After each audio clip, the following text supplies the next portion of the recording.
Our story this morning is adapted from one of the Jataka tales, a collection of teaching stories from ancient India that are told in Buddhist cultures. And this story is about the monkeys and the king. And it was so widely told, you can find it actually carved on temple walls in different parts of especially northern India. Long ago, in a thick forest near the Himalaya mountains, there was a tribe of monkeys. Their leader was a wise, kind, and brave monkey, loved and respected by all the others.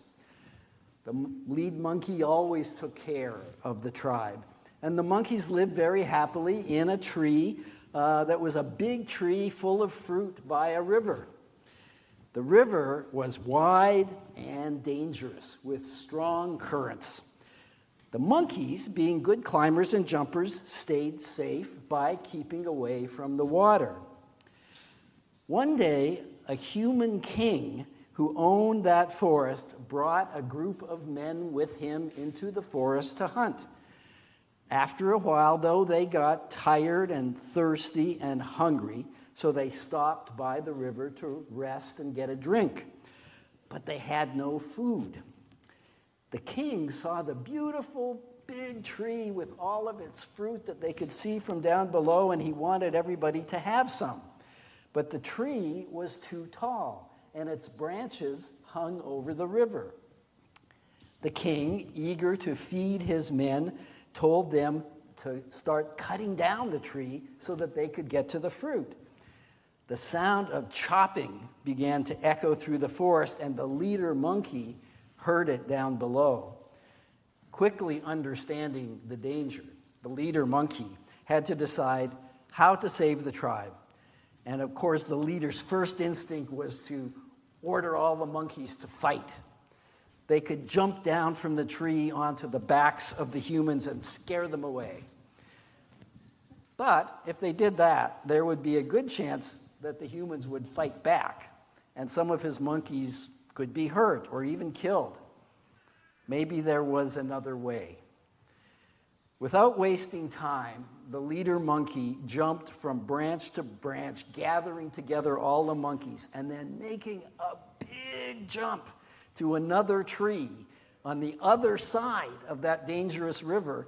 The leader grabbed a strong branch that was hanging over the water, but didn't climb up on it to save himself. Instead, this wise and courageous monkey swung the branch back and forth towards the tree on the other side where the other monkeys were. And swinging back, he called out to the tribe, "When I come close, jump onto my body. Then when I swing back, jump off to safety." One by one, each of the monkeys jumped onto the leader's body, and each of them, one by one, swung back and forth and then jumped off to safety on the other side. In the end, all the monkeys were safe, and they were grateful for their brave leader. The leader monkey, though exhausted and sore from carrying the tribe, was happy that they were all well. Meanwhile, the king down below, who had watched the whole thing from the riverside, was impressed by the monkey leader's bravery and compassion. He was surprised that the monkeys had not attacked his men, and he immediately told his men to stop cutting down the tree. In gratitude, the king decided that he too could make a different decision. He told his men to stop chopping and to just shake the tree so that just enough fruit might fall off it to feed his men. And then the king declared that all the monkeys and the other animals in this part of his forest should live under his protection from this day forward. Our Time for All Ages story this morning is one that Buddhists have used for many hundreds of years as a teaching tale about a number of different values, but one of the most important in that story is compassion, which is your worship theme for this month of October. As our chalice lighting reading from the theologian Karen Armstrong reminded us already, each of the world's religions has its own special insight into the nature and the requirements of compassion. Now, I'm a lifelong fourth-generation Unitarian Universalist, but I have also been a Buddhist student and practitioner for about 40 years. And so I know that compassion is a cornerstone teaching and practice for all of the Buddhist schools. I found several inspirations in this Buddhist children's story for expanding our own capacity for compassion in our everyday lives. I'm sure you saw that the real punchline of the story is that compassion flourishes in reciprocity that arises spontaneously, not as a calculated transaction. Being compassionate, therefore, involves some risk and even some sacrifice. The monkey's leader in the story had two choices.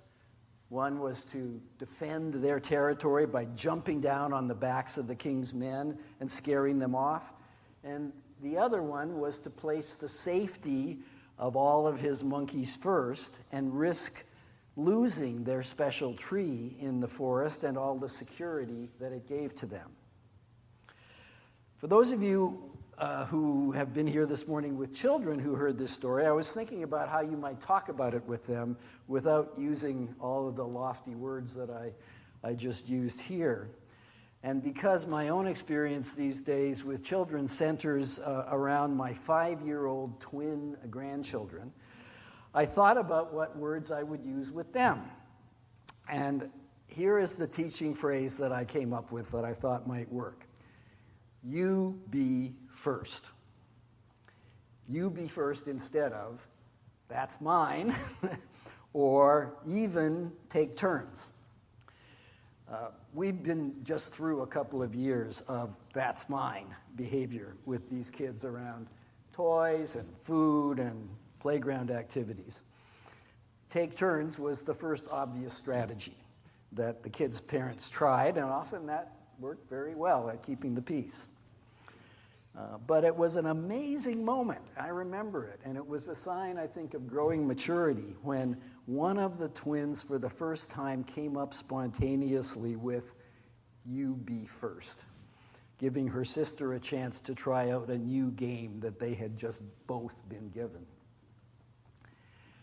Making that first move opens up the heart, your own heart and the hearts of others, to act compassionately.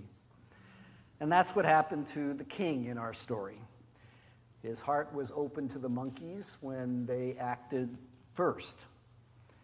And it's easy to imagine what would have happened if the monkey leader had made the other choice. All of the monkeys would have jumped down from the tree onto the backs of the king's men, and who knows what might have happened then.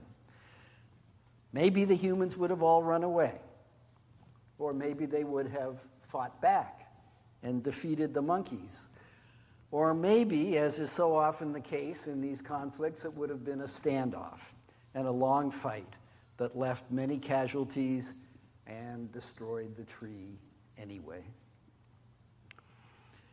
As I was thinking about the choice that the monkeys didn't make to attack the king's men, I couldn't help but remember a common phrase that has come down to us from 19th and 20th century literature.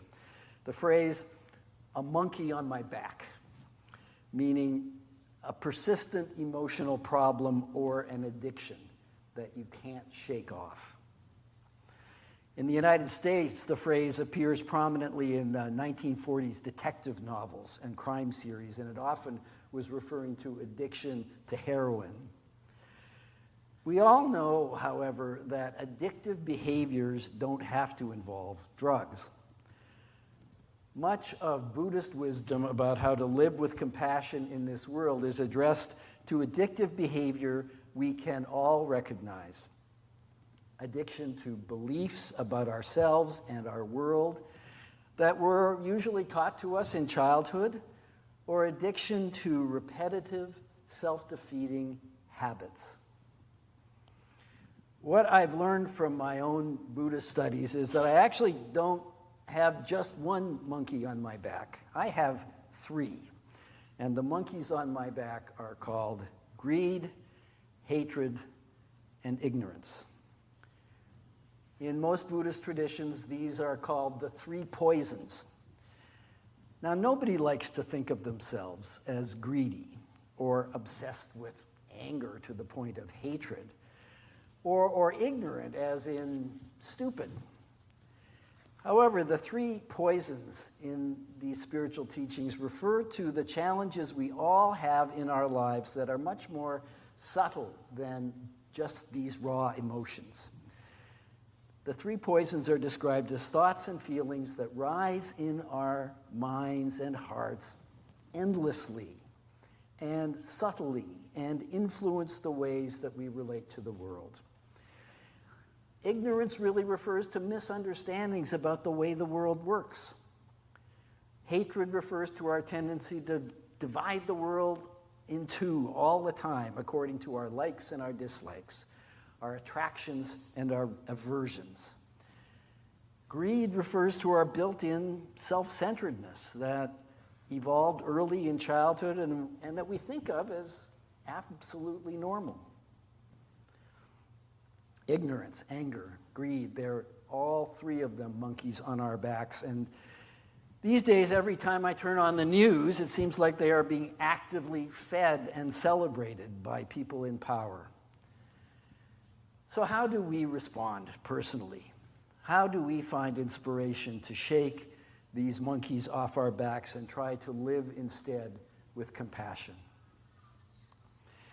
I want to be careful here and take a moment before I go any further to make sure we have a common understanding about what compassion really is and how it's different from the many feelings that are often associated with compassion or even confused with it.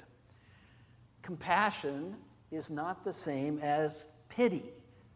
That's kind of compassion's evil twin, because it involves feeling sorry for someone because you're glad you're not them.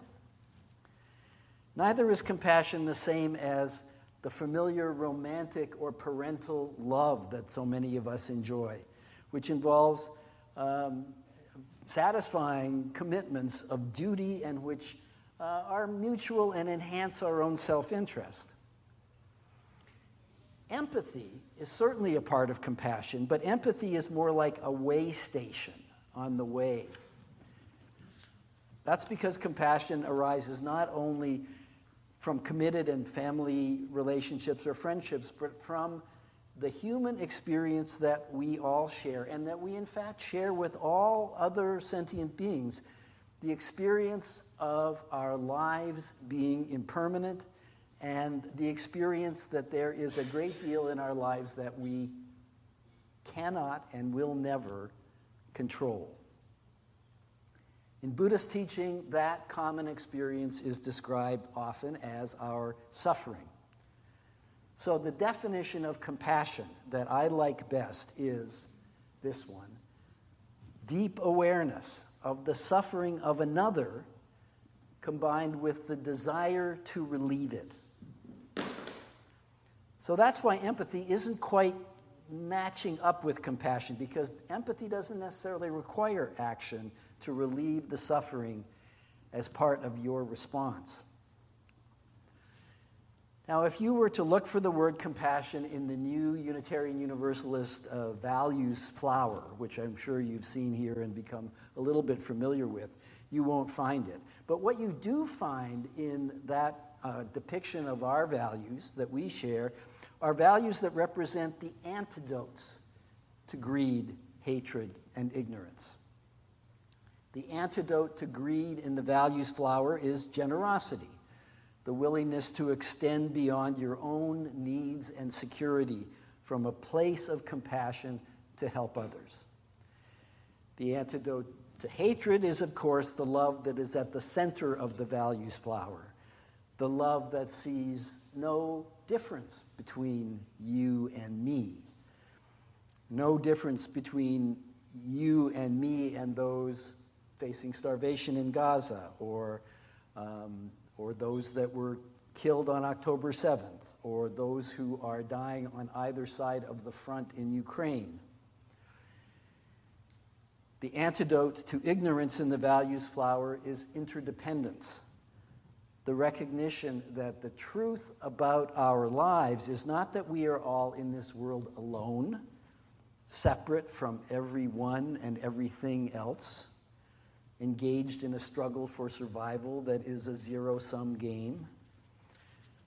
What if that way of looking at the world, the ignorant belief that loyalty and care and compassion must only be directed at ourselves or our immediate family members or perhaps our tribe or ethnic group or even our own country, what if that way of thinking was considered a regrettable mental and emotional illness that distorts our way of understanding what human life is supposed to be about and how it's supposed to be lived? What if we were able to live in a world in which interdependence was universally understood to be the ground of all our being? Does that sound hopelessly romantic? I suppose I felt that way when I started my Buddhist practice many years ago, and I first encountered what is described as the great vows, which begin with the vow to save all sentient beings. How can anyone imagine that to be possible? Well, the answer to that question is that the only way to save all sentient beings from greed, from hatred, and from ignorance is one being at a time, one action at a time, because that is all any of us are ever able to do. Some years ago, the theologian and scholar Karen Armstrong began a nonprofit that she called the Compassion Project. And she published a book in which she tried to describe the everyday, one day at a time, one person at a time, one action at a time practices of cultivating compassion. Most of them actually match up nicely with the specific list of everyday practices that is known in Buddhism as the Eightfold Path. That is part of the Buddhist Fourth Noble Truth. Armstrong's starting point in cultivating compassion is to begin with compassion for yourself in all of your imperfections and impermanence. When we can be centered in compassion for ourselves, we are better able to take the next step towards compassion for others, which begins with empathy. The actions that move us beyond empathy into compassion can be as simple as being fully present to another's pain or predicament. I've long remembered a story I first heard years ago. I think it was Leo Buscaglia who told it in one of his books about a 4-year-old boy who became aware that his family's next-door neighbor, an elderly gentleman, had recently lost his wife. And upon seeing this older man sitting quietly on his porch, the little boy decided he'd go over into his yard and went onto the porch and climbed onto his lap and just sat there. And when his mother asked him what had happened when he went over there and what he had said to his neighbor, the little boy said, "Nothing. After a while, I just helped him cry." We can cultivate that empathetic presence with other beings in the world through our own meditation practice, which can include a formal practice, but also includes a meditation of self-monitoring of the subtle ways in which greed, hatred, and ignorance keep welling up. And when we notice that's what's happening, naming that and letting it go. And in doing so, I think we fully embrace how little we know and how curiosity and openness are the doorways into the heart of compassion. From that place, we might be able to better discern what might be the next compassionate thing to do. That next compassionate response is not always obvious or automatic. More than one response might be possible. Consciously turning towards compassionate action in your life might not be through any one singular dramatic act, but instead be an evolving process of changing your life over time in the direction of new commitments. The compassion that we feel when we are watching the news may not move us right away to devote our lives to somehow full-time service in relief of the world's suffering, but it may require us to respond and keep responding to the undeniable moral demand to take some of the time we have been given to be of service to others and to the values that we affirm and practice through this congregation. One action I try to undertake in finding opportunities for compassion is to seek ways to immerse myself when I can make a connection in cultures that are different from my own, the one that I come out of. And I think we can take a step out of self-centeredness simply by looking to immerse ourselves in some cultural worlds in which others live. And right speech is another action step for me in cultivating compassion. So often I can find myself speaking with an intensity or a certainty or a self-absorption in my own convictions that I forget to be with and fully present to the people around me. So the actions of everyday compassion can be as simple as taking turns, as you go first. Do you remember back in 2010 that Jon Stewart and Stephen Colbert held a rally, I think it was here in the DC area, that was called the Rally to Restore Sanity? Boy, that seems like a long time ago. Apparently, the rally did not restore sanity. But it did leave me with a great image of the everyday compassion that we need to remember as we navigate these days ahead. To conclude his speech, Jon Stewart referenced a picture that he, I think, threw up on a screen of a long line of cars squeezing themselves from 8 lanes into 2 to go through the Holland Tunnel from Manhattan in New York. All of these cars, he said, that's a school teacher who probably thinks that his taxes are too high. And the next car, that's a woman with 2 small kids who just can't think about anything else right now. And there's another car. That driver's in the NRA, and she loves Oprah. And then there's another car. That's an investment banker, gay, also likes Oprah. Another car is a Latino carpenter. Another car, a fundamentalist vacuum salesman. An atheist obstetrician. A Mormon who's a Jay-Z fan. This is us. Every one of us in our cars. You can see us filled as individuals with strong beliefs and principles that we hold dear, often principles in direct opposition to their fellow travelers. And yet these millions of cars must somehow find a way to squeeze one by one into a mile-long, 30-foot-wide tunnel carved underneath a single mighty river. And they do it, concession by concession. You go, then I'll go. You go, then I'll go. And sure, at some point, there will be a selfish jerk who zips up the shoulder and cuts in at the last minute. But that individual is usually rare, and he is scorned. Because we know instinctively as a people that if we are to get through the darkness and back into the light, we have to work together. And the truth is, there will always be darkness. And sometimes the light at the end of that tunnel isn't the promised land. Sometimes it's just New Jersey. But we do it anyway, together.